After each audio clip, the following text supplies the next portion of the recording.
Thank you, DJ Styla and Matt D. Your support is much appreciated. Hello travelers, Boardman21 here, and today's build is the Ice Minion Ranged Necro, and the reason for this build is we already did a 100% crit, 100% melee minion, and now we wanted to make it ranged, and what better way to do it than making it cold and adding in a lot of spell damage. Now you can do a fire version of this as well, however the cold version seemed to do quite well, and there were some interesting affixes that allowed for a freeze rate multiplier to be quite high, especially with the archers, and we wanted to kind of build around that. On top of that, this will require a lot less uniques than we had on the 100% melee minion build. And in fact, the only uniques you'll need for this is the Reach of the Grave and the Death Rattle, and technically you don't even really need those, but having those is definitely going to improve the damage output of the build. Now these minions do about the same amount of damage as the melee minions did. They're going to have a huge amount of attack speed, especially with Dreadshade on them. They're going to just absolutely wipe through the bosses, and they're going to have great survivability. Of course, you'll still have the mages getting 15% of their health healed every time they do a crit, which will be every attack, so the survivability is quite high. We are running this a little bit different. We'll also be throwing in the Golem, and we ourselves will be running this as a high life build, so we're going to be stacking a lot of armor, capped out resistances, we'll have a shield on for a little extra protection, and on top of that we'll be manually casting our Rip Blood to get lots and lots of ward. Alright, let's go ahead and get into the skills and the interactions involving this build. For skills, I'm running Dreadshade, Summon Bone Golem, Summon Skeleton Mage, Summon Skeleton, and Rip Blood. For Dreadshade, the main thing that this build works around is getting the extra attack speed from Dreadshade, so we put into both the Dying COVID for the 45% increased attack speed, and in this case cast speed, which we're using for our minions and for us. And then we also put 1 point in Blind Fury so that they would get another 50% cast speed for the ones that have the Dreadshade actually on them. So that's almost a double their attack speed. You're talking about a 95% increase. That is huge. We also make sure you take 1 point in the Symbiotic Apparition so that it affects both you and all allies that are inside the aura. Then we went down to the bottom left to 1, make it to where they don't have the health decay, they have the Everlasting Poison. And we have minions always crit with a 6-second cooldown. This allows for me, who's very lazy when it comes to this, to put it on auto cast and just have it go off every 6 seconds. Then up top we also went into the Flesh Harvest, the Dread Plague, and make sure you put 1 point in Martyrdom. This will give you 25 flat armor per point of intelligence, which is really going to boost your survivability. For Summon Bone Golem, we have him set up to taunt for us. We have the Spectral Golem for a whole bunch of dodge, so he'll have some survivability, and then he also regens some life. We got 5 points in the Element Sentinels to give him more health and armor, both flat and increased. With 4 points in Tower Bones, you get 40% increased size and 100% threat. We worked our way down the whole bottom right for the Spectral Golem, which gives us that 500 flat dodge rating on him, as well as he'll fear enemies for us. Then we went up top, we have some points in the Mages, so that we can get 1 point in Bone Hail for the Bone Nova chance when he is hit, which he'll dodge quite a bit. And then 3 points in Bone Growth gives him some flat health regen, which isn't as much as it used to be, considering you can get this as flat amounts on armor now. And then for Summon Skeleton Mage, the few points here is the top right of the tree is the most important. You'll get 5 points in Gravetide for the adaptive spell damage, 1 point in Cryomancers to convert your normal mages into Cryomancers, and they can cast Ice Shard. Ice Shard will get extra projectiles with the 4 points in Splintered Dominion. So instead of 1 Ice Shard, they'll actually fire 3, which means they can hit 3 different targets. And then the Frost Lich will make it to where you only summon the Cryomancers, and it will give them some increased damage. Then of course we go down the bottom for their very important defense. 5 points in Stellar Mortis is going to give them 15% more base crit chance. 3 points in Grey Merchant allows them to crit harder and heal themselves for 15% of their maximum health every crit they do, which will be every hit because we'll be at 100% crit. And 1 point in Order of Death gives +1 maximum mage. For the summoned skeletons, we have all of the +1 skeletons, and then very importantly up here to the left you get the Mightier Than the Sword, which will remove all warriors so that you will only get the archers. Then we go with 1 point past the fire arrow for the ice arrow, and this allows them to have a 30 freeze rate. And then, quite confusingly, I haven't had a response into what this actually means, but it says the freeze rate of ice arrow increases by 6% per point of intelligence. Now, I would assume that means the freeze rate multiplier for minions, but it doesn't actually say that. It says the freeze rate, the actual freeze rate of ice arrow, and which means if you had 100 points of intelligence, that would be a 600% increase in the freeze rate, which a 600% increase would put you at like a 210 flat freeze rate, which would be absolutely ridiculous. So I'm not sure if that's freeze rate multi or the actual freeze rate as the tooltip states, but either way they do get good freeze chance, not really on bosses, but on rares and other things you'll freeze quite often. And then we increase the number of arrows from 1 to 3, so they'll have more of an AoE spread, and this increases the cooldown by 1 second, which the original is 6 seconds, so it'll be a 7-second in between that, but you have 11 of them, so you'll be seeing them all the time. And then 5 points in Necrotic Conviction will give your archers 75% more damage, which is pretty huge. And then again, the Hollow Walkers and the Grave Walkers going to add into the maximum number of skeletons that you can have. And then for Rip Blood, this is our survivability skill.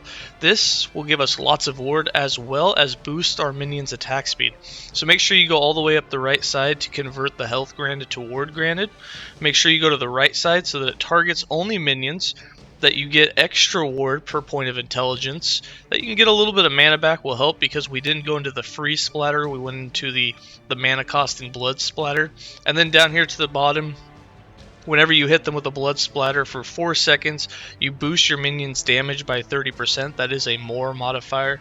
3 points in Infused Frenzy gives them 30% more cast speed, which is pretty huge.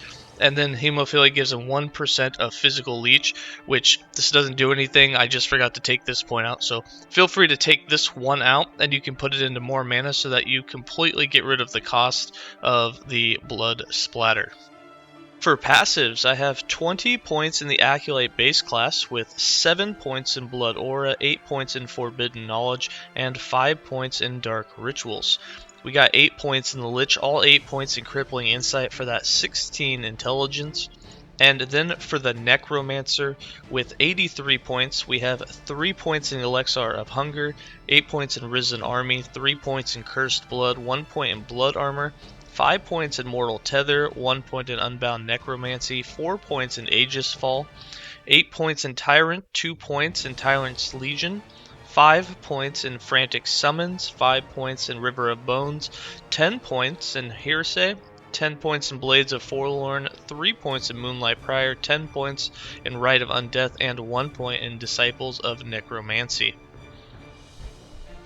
For items and idols, for the idols, you want % increased minion cold damage, and with a suffix you can get minion physical damage. This will help with the archers, but the minion cold damage is really all that matters. You can get up to 60%, so getting 4 of these if you have them, or getting at least a couple of them, is really going to improve the cold damage. And these are 1x3, so on the side we just have increased health idols. You can have those as well. And then you can also, if you really want, get the 1x4s for the base summon skeleton and the mage base crit.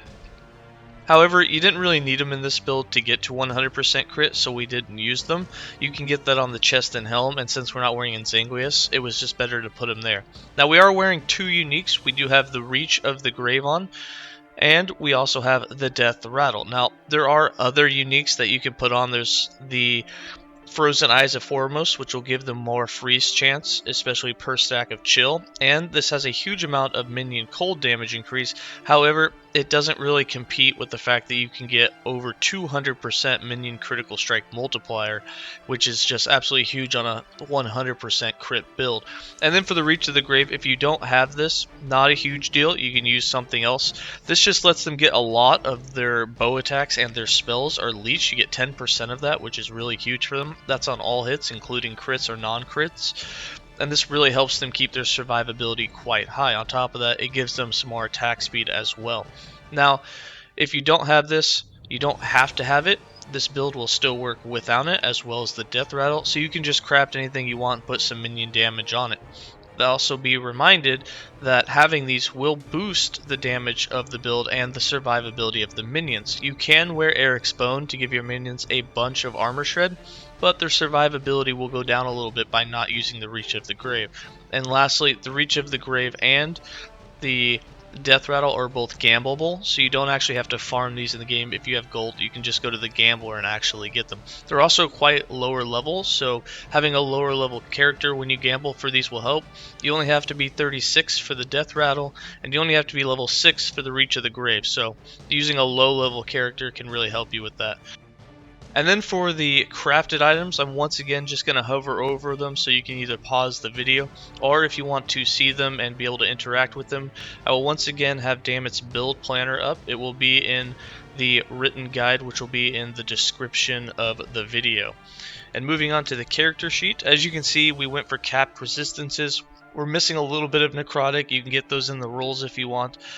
We have 23% armor, but this will get a huge boost once you have Dreadshade active and you stay within it.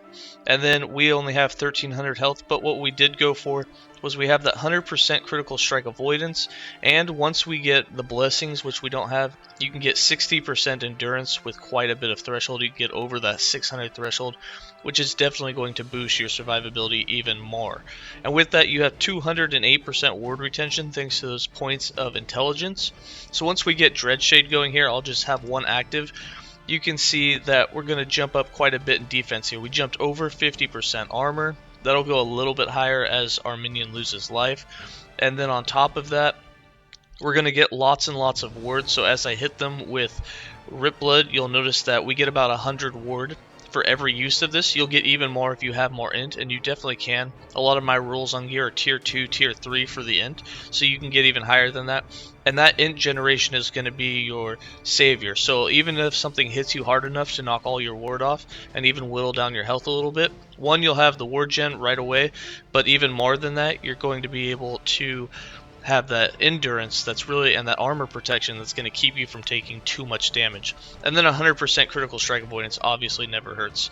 And then for how I play the build in the skill rotation, so obviously I'm going to summon all my minions. You'll have 5 mages, 11 archers, and the golem. And then I just put Dreadshade on autocast.